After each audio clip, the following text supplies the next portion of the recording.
Hola, ¿qué tal? Seguidores de nuestro canal Entera TV y de nuestro programa Pensar Magisterial. A continuación estaremos hablando de lo que fue la presentación del Ejecutivo de FECODE, Miguel Pardo, en el marco del Foro Distrital en la ciudad de Cartagena. En su intervención fue claro y enfático en señalar que estamos a puerta de recuperar lo que se le ha negado al magisterio durante décadas. Y esto es lo que aconteció con la llegada del Sistema General de Participación, un sistema que funciona como mecanismo del gobierno para distribuir los recursos financieros en las diferentes entidades territoriales, departamentos, municipios y distritos de forma equitativa. El Sistema General de Participación fue creado constitucionalmente en el año 1991 y en el marco de la educación tiene como función principal la financiación de la educación básica y media pública colombiana, cubriendo gastos de funcionamiento en lo que corresponde a salarios de docente, administración, mantenimiento de infraestructura educativa y demás. Para distribuir estos recursos se tienen en cuenta factores como la cantidad de estudiantes matriculados, la dispersión poblacional, las características socioeconómicas de cada región, entre otros datos sociodemográficos. Esto permite adaptar la financiación a las necesidades específicas de cada zona. Sin embargo, la realidad es otra. Este sistema obligó a los parlamentarios a modificar la Ley 715 en el año 2001, buscando una distribución más equitativa de los recursos. Sin embargo, a lo largo de su implementación ha recibido muchas críticas, dentro de las cuales se destacan, por ejemplo, 1. Insuficiencia de recursos. Frecuentemente se ha visto que el Sistema General de Participación no cuenta con los fondos suficientes para cubrir todas las necesidades educativas, especialmente en las regiones más vulnerables. Esto ha llevado a problemas de infraestructura, falta de materiales educativos y bajo salario para los docentes. 2. Desigualdades regionales. Aunque el Sistema General de Participación busca reducir brecha, su modelo de asignación ha sido cuestionado por perpetuar desigualdades entre las regiones, departamentos y municipios rurales y de difícil acceso, como aquellos en la Amazonía o las zonas de conflicto que reciben recursos insuficientes para cubrir las necesidades y demandas que requiere ese determinado tipo de población, exacerbando así las disparidades en comparación con las áreas urbanas. Este sistema ha generado más la brecha entre lo rural y lo urbano. Número 3. Rigidez en el uso de los fondos. Los recursos del Sistema General de Participación suelen estar destinados a gastos específicos como salarios de docente, personal administrativo, lo que limita la capacidad de las entidades territoriales para destinarlos a otras prioridades como infraestructura, capacitación o programas especiales. Esto ha llevado a la falta de flexibilidad en la administración de los fondos, lo que dificulta la respuesta a las emergencias que se plantean desde el sistema educativo. Número 4. Poca participación local. La política del Sistema General de Participación ha sido criticada por no incluir suficientemente la participación de comunidades locales y autoridades regionales. En la toma de estas decisiones sobre la distribución de los recursos, se ha visto que el poder todavía se encuentra de manera centralizada, lo que ha generado un enfoque desigual para atender las realidades y necesidades específicas de cada región. Número 5. Impacto en la calidad educativa. El énfasis en la cobertura ha generado críticas porque, aunque se aumente el acceso a la educación, la calidad sigue siendo baja en muchas zonas. La falta de recursos adecuados para la formación docente, el mejoramiento de infraestructura y el acceso a tecnologías ha afectado la calidad del sistema educativo, especialmente en las áreas rurales. Número 6. Desactualización en el mecanismo de distribución. Algunos críticos argumentan que el mecanismo de distribución del Sistema General de Participación está desactualizado y no refleja adecuadamente las necesidades actuales del sistema educativo colombiano.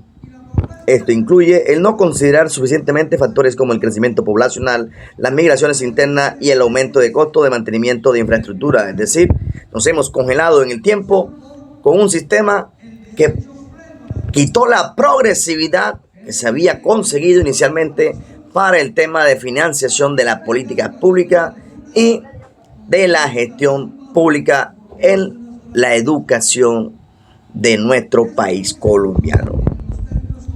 Número 7. Dependencia de las regiones. El Sistema General de Participación ha sido señalado por fomentar la dependencia de territorios en el gobierno central para financiar servicios educativos. Esto limita la autonomía financiera de los departamentos y municipios y restringe sus capacidades para desarrollar estrategias educativas acordes a sus contextos específicos. Estas y otras son las críticas que se hacen al Sistema General de Participaciones, pero ojo, estamos a punto de lograr nuevamente que se recuperen los fondos que por mucho tiempo los gobiernos que antecedieron al actual de Gustavo Petro fueron reduciendo hasta llegar a crear una crisis generalizada en el sistema educativo. Escuchemos a Miguel Pardo para comprender cuáles han sido las principales afectaciones del Sistema General de Participación y qué es lo que quiere FECODE y todas las bases del magisterio para esta política educativa. Escuchemos. Es que debe ser en condiciones dignas para la labor pedagógica de todos los integrantes de la comunidad educativa. Son 3 ejes sencillos, heredados de 200 años de nuestros antecesores, estudiantes y profesores, desde que el señor Mutis pisó tierra criolla en 1773. Y esos 3 ejes de política educativa pública han tenido siempre para nosotros 2 requisitos claves. Para que pueda garantizarse el derecho, nos alimentamos de la fuente de la Revolución Democrática, de la Revolución Francesa, que establece que no hay ninguna otra institución social capaz de garantizar la educación y la salud y otros derechos sino el Estado, es decir, la financiación estatal de la educación. Y el otro requisito es que no puede haber avance del conocimiento, que es lo esencial. No puede haberlo si no hay democracia en el terreno de la academia, es decir, libertad de cátedra, autonomía y democracia en las instituciones educativas. Esos 3 ejes centrales para impulsar una política educativa pública avanzada, y esas 2 condiciones han sido parte de nuestra batalla durante los últimos 65 años como federación, en una lucha bicentenaria entre toda la comunidad educativa. Este es un escenario para nosotros entonces excepcional, como es excepcional el momento en que estamos. Llevamos hoy, aproximadamente se cumplen 2 años, para otros desde que estamos en estas lides, un año largo. Pero el punto es que estamos en un escenario favorable a los cambios. Y esto es lo que está hoy en marcha sobre la base de impulsar un proceso de restitución de derechos en todos los terrenos. En el caso que aquí nos señala es en el terreno académico y en el terreno pedagógico, además de los terrenos de las condiciones dignas. Y por eso es muy importante que en ese escenario se desarrollen estos foros educativos. Y creo que la primera gran propuesta es ir de manera periódica, ahora que escuchaba a nuestro compañero delegado del ministerio, a ir restituyendo el artículo 164 de la ley 115 del 94, que plantea que los foros educativos son para que la comunidad educativa discuta la política educativa. Y planteamos en la reunión preparatoria del Foro Educativo Nacional que entendíamos que el Foro Educativo Nacional pues ya tenía una agenda previa, pero que deberíamos preparar con este Foro Educativo un Foro Educativo Nacional precedido de los territoriales y de los municipales, donde lo que quede claro es la posición y la posibilidad de que la comunidad educativa elabore una propuesta educativa, y nos parece que coincidimos en que se vaya trabajando hacia la resignificación de lo que la ley logró, que son los planes decenales, que desafortunadamente la única característica de los planes nacionales del año 96 es que nadie se acuerda que hay un plan con respecto al anterior. Dicho eso, pues tenemos que mirar un segundo gran tema. Son los estragos durante más de 30 años y especialmente a partir de la reforma constitucional de 2001, los estragos en materia de política educativa pública por parte y después de la reforma constitucional del 01-2001 y de la reforma constitucional 04 del 2007. Esa reforma significó o se tradujo, colegas y compañeros y chicos y chicas, en un brutal recorte de recursos. En el año 2001, producto de la Constitución del 91, los ingresos corrientes de la nación se debían trasladar o se trasladaban en un 46.5% del total a salud, agua potable, saneamiento básico y educación.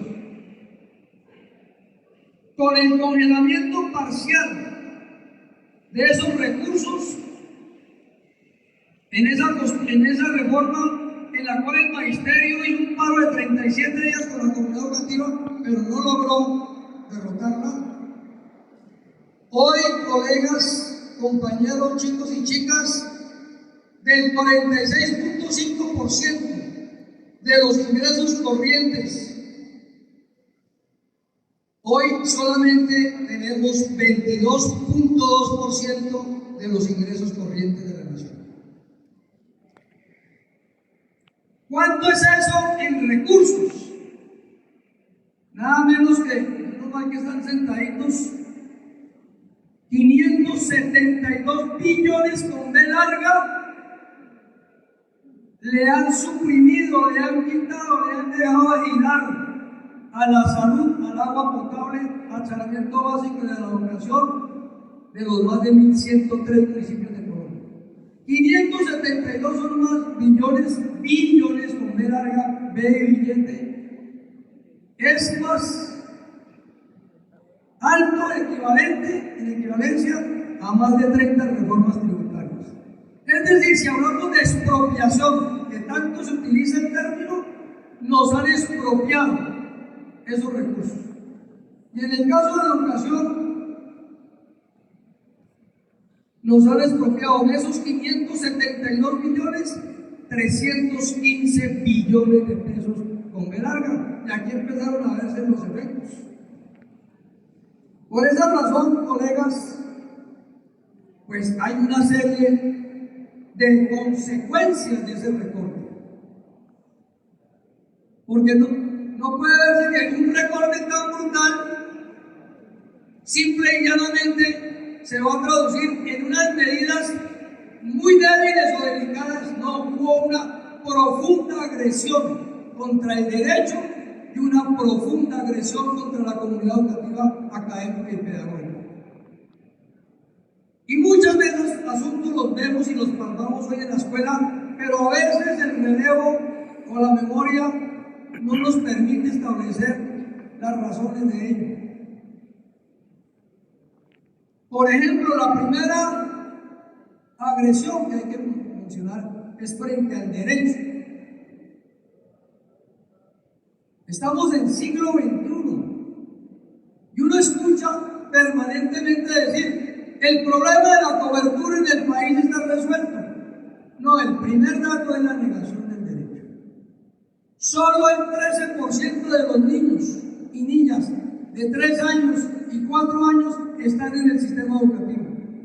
No hay prejardín ni jardín en Colombia siglo XXI.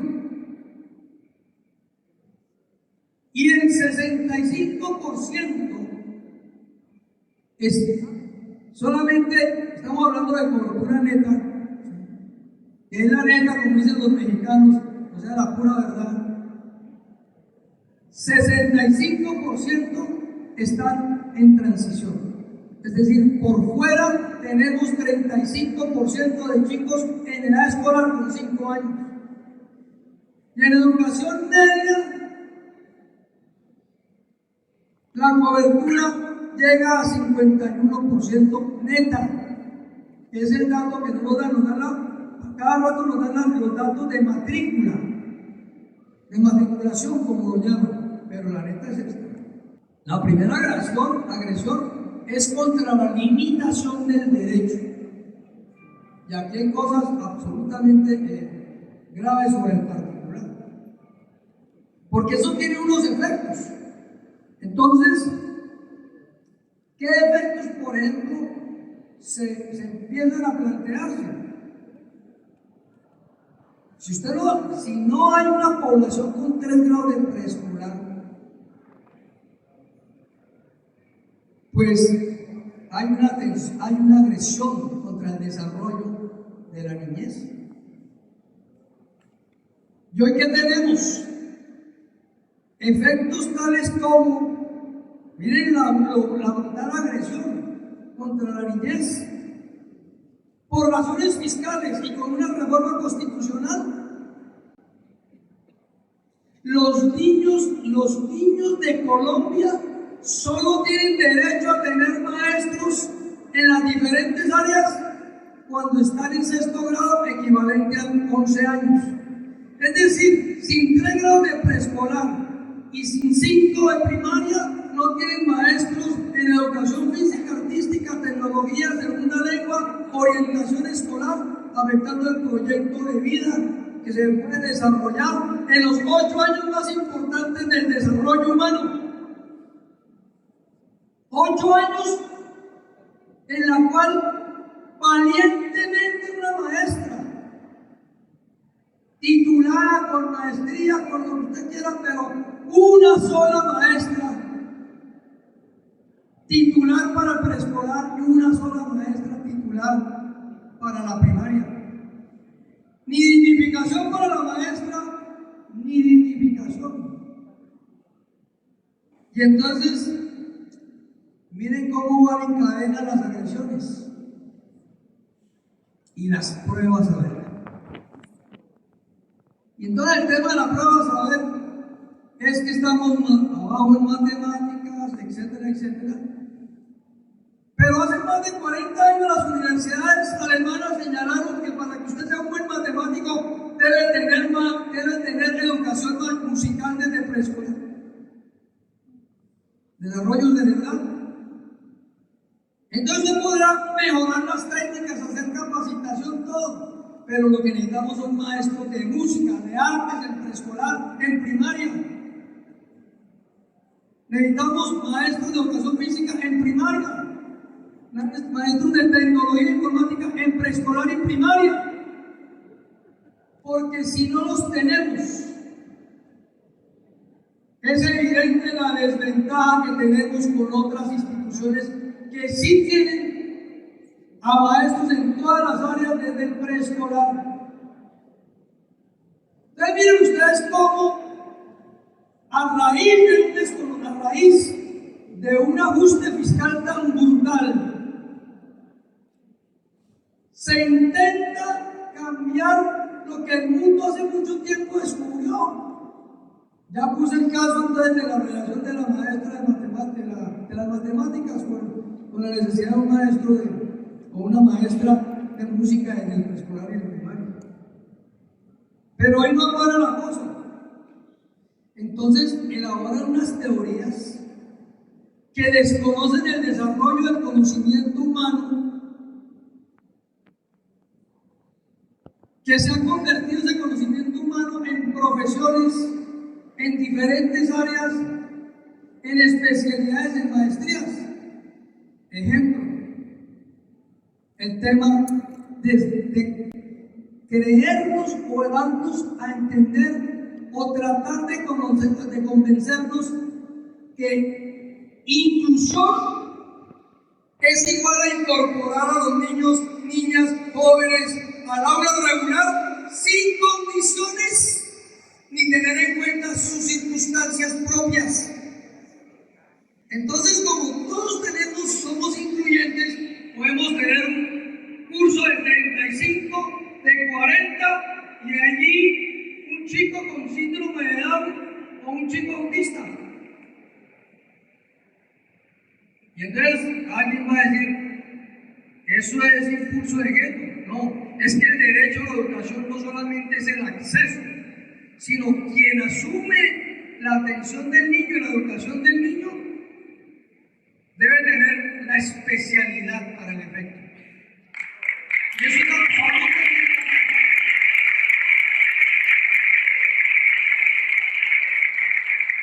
Las teorías fiscalistas neoliberales han tratado de convencernos que no se requiere.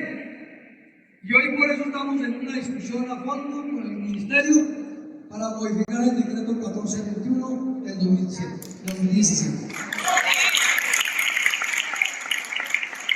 Una cosa es decir mentiras y otra cosa es creérselas. No hay igualdad de los niños cuando tú lo incorporas a una aula regular donde el maestro, voy a ponerme ejemplo yo de historia, y eso que yo tuve una hermana, como se decía entonces, especial, no tengo el conocimiento para asumir 35, 38, 40 y los estudiantes con síndrome de Down, etc.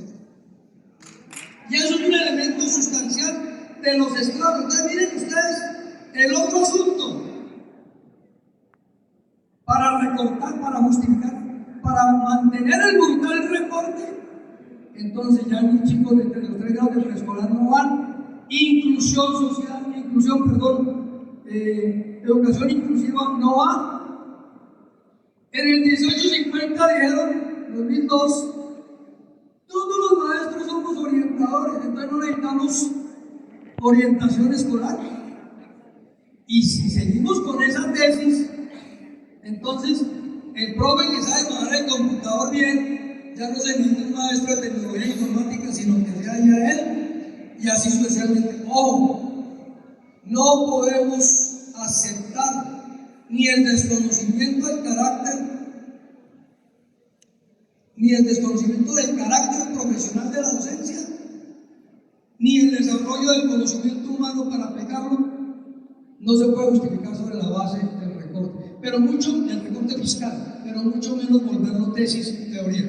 Entonces ustedes vayan sumando cómo esos 315 millones de pesos que no hemos tenido desde el 2002 al 2023 que nos quitaron, pues van poco a poco restando, y sobre esa base pues agredieron contra la comunidad educativa. El otro ejemplo, por ejemplo, otras agresiones, ya es la de los niños, jóvenes, el desconocimiento, el desarrollo del conocimiento humano. Pero otra discusión es la asignación académica. La asignación académica, están tratando de convencernos que la asignación académica, y casi que nos convencen, es simplemente para dar clases. Y la asignación académica, como hay que comentarles a los nuevos, era así una vez que la asignación académica eran o clases, o dirección de grupo, o jefe de departamento, o representación al gobierno escolar, etc. La asignación académica no es clase. Entonces viene la tesis de que el mejor gerente es el que tiene a los maestros en cada salón. Y si no hay bulla en el colegio, mejor. Entonces uno dice, pero con tanto pelado y este colegio en silencio, eso ya uno debería preocupar. Uno pregunta, ¿cómo es que salimos de un confinamiento? Ojo, de un confinamiento. La UNESCO dice que nos rezagamos 1 año y medio en aprendizajes. Volvemos a los colegios, lloramos nuestros fallecidos y como si nada. No, aquí pasó. Aquí hay que buscar cómo se recuperan esos aprendizajes. Aquí hubo efectos sobre la salud mental, aquí hubo fallecidos, aquí hubo duelos, aquí hubo momentos de violencia intrafamiliar, Y no, aquí regresamos hasta sin tapabocas, porque la escuela era el único escenario en que no le pedían ni regresó sin medidas de seguridad. A los bares le pedían tapabocas, pero a la escuela no. Entonces, uno, el desconocimiento del carácter de la profesión docente. Dos, y voy para acá, un debilitamiento de la función social de la escuela. Y resalto uno de los apartes de la intervención del presidente del sur recientemente. La escuela es la institución que la sociedad creó para apropiar y generar conocimiento avanzado para el desarrollo de las fuerzas productivas, para el bienestar social. No hay otra institución que la reemplace. Y entonces, durante los últimos años, ha habido un proceso en que la escuela sea reemplazada por otras instituciones de la sociedad que no fueron creadas para el efecto. Ejemplo, cajas de compensación. Y por supuesto que las cajas de compensación son útiles, pero fueron creadas para otros objetivos. Y hoy vemos invertidas las funciones. Yo no sé si aquí, pero en un país que no es este, sino en otro país, en otro. Ahora hemos visto casos en que las instituciones diferentes, las cajas dicen qué se enseña, cómo se enseña, y las maestras son las que reparten los refrigeros. Una cosa es compartir el momento del almuerzo, eso es un lazo chévere con los chicos. Pero otra cosa es que si las cajas quieren asumir su papel, contribuyan con el tema que deben contribuir, el tema de fortalecer el bienestar escolar. Pero el tema del currículo, el tema de la organización escolar, el tema que se enseña, cómo se enseña, es un tema de la escuela y de los maestros que nos preparamos y estudiamos para ello. Y esto es absolutamente clave porque debilitar la función social de la escuela y reemplazarla por instituciones diferentes terminan por pulverizar un sistema educativo público que nos costó guerras civiles en el siglo XIX y que con esto nos ha costado mucho sostenerlo. Hay entonces esas consecuencias mencionadas muy someramente de lo que ha sido el recorte, lo que se llama las transferencias durante el año 2002 al 2023. Estas consecuencias nefastas, regresivas, oscurantistas, hoy queremos y hemos venido en una batalla liderada por los 34 filiales de la Federación para restituir derechos. Y esos derechos también vamos a hacerlo en el campo académico. Entonces voy a mencionar algunos de ellos. Básicamente nosotros hoy estamos en un proceso de restitución de derechos. Primera restitución, que se volvió realidad en el presupuesto general de la Nación 2024. La educación pasó 2023 58 a 70 billones de pesos con B larga, 12 billones de pesos en un año que pusieron a la educación en el segundo rubro del presupuesto general, y eso no tenía precedentes. Pero, completo, el destino de esos recursos son para la dignificación de la labor pedagógica, infraestructura, alimentación, pero también el reconocimiento de los ascensos y el aumento de más de 10.709 maestros por encima del concurso que permitieron, que especialmente van a las zonas rurales, a los 3 grados de preescolar, a la orientación escolar. Es otra visión de presupuesto. Los otros han sido intentos, como el intento del reformar el artículo 67 de la Constitución Política de Colombia, y el intento, por supuesto, reciente de la ley estatutaria. Estamos hoy, y en este momento, como dicen, noticia en desarrollo estamos hoy en la batalla más importante para la comunidad educativa, para los 50 millones de habitantes, para los 32 departamentos del Distrito Capital y los demás distritos, para los territorios indígenas. Estamos en este momento en la batalla porque lo que ocurrió en el 2001 se reverse. Y en este momento estamos en la lucha por reformar el sistema general de participaciones. ¿Y esa propuesta en qué consiste? La reforma del sistema general de participaciones, chicos y chicas y compañeros y colegas, pues consiste en retornar otra vez al 46.5% de los ingresos corrientes de la nación entre el 2027 y el 2037. Eso va a implicar, y ese es nuestro propósito, aumentar recursos que nos permitan, colegas, todos y todas, nos permitan, una vez obtenidos los recursos, modificar la canasta educativa.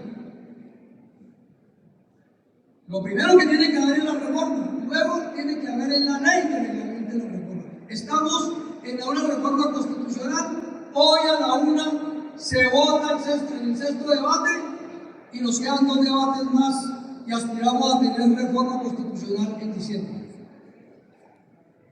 Hecha la reforma, en el caso de educación, se trata de pasar la canasta per cápita de estudiantes de 6 millones de pesos promedio a 14.2 millones de pesos por estudiante. ¡Bravo! Y eso implica para nosotros, y esa es una batalla que tenemos que librar en la reglamentación de la ley, que ello tenga efectos claves, por lo menos cerrar 7 brechas en educación. La primera, la universalización de todos los grados de preescolar a media.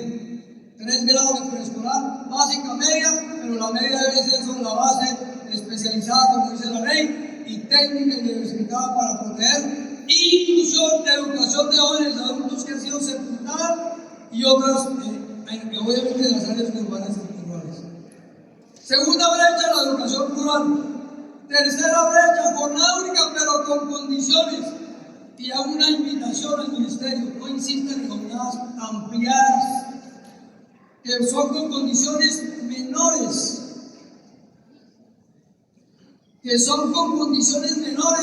a las que la jornada única hasta ahora ha tenido. Hoy tenemos una propuesta de modificar a fondo la propuesta de jornada única, el tema de la infraestructura, el tema de los parámetros, chicos y chicas, porque necesitamos que sí haya maestros en todas las áreas, en preescolar y primaria, en educación técnica, en inclusión. Y el tema de la conectividad. Por eso, nosotros hoy en esta batalla por la reforma al sistema de participaciones, estamos en este momento, colegas, logrando avanzar. Pero no alcanzamos a decir reforma de CDP, recursos para salud, agua potable y saneamiento básico, educación. Devuélvanos. Cuando 27 ministros de Hacienda, ANIF, Asobancaria, de Desarrollo, dijeron que invertir recursos en salud, agua potable, saneamiento básico, educación, más que invertir, que nos devuelvan los recursos, Ahora resulta que eso es descarrilar las finanzas de la nación. Y uno pregunta, ¿y si los recursos de la nación no son para materializar derechos, para qué son? Y ya sabes, si te gustó, no dejes de compartir, dale like a nuestro canal Entera TV y a nuestro programa Pensar Magisterial. Nos vemos en una próxima emisión con más datos, curiosidades e informaciones para el magisterio. Chao, chao.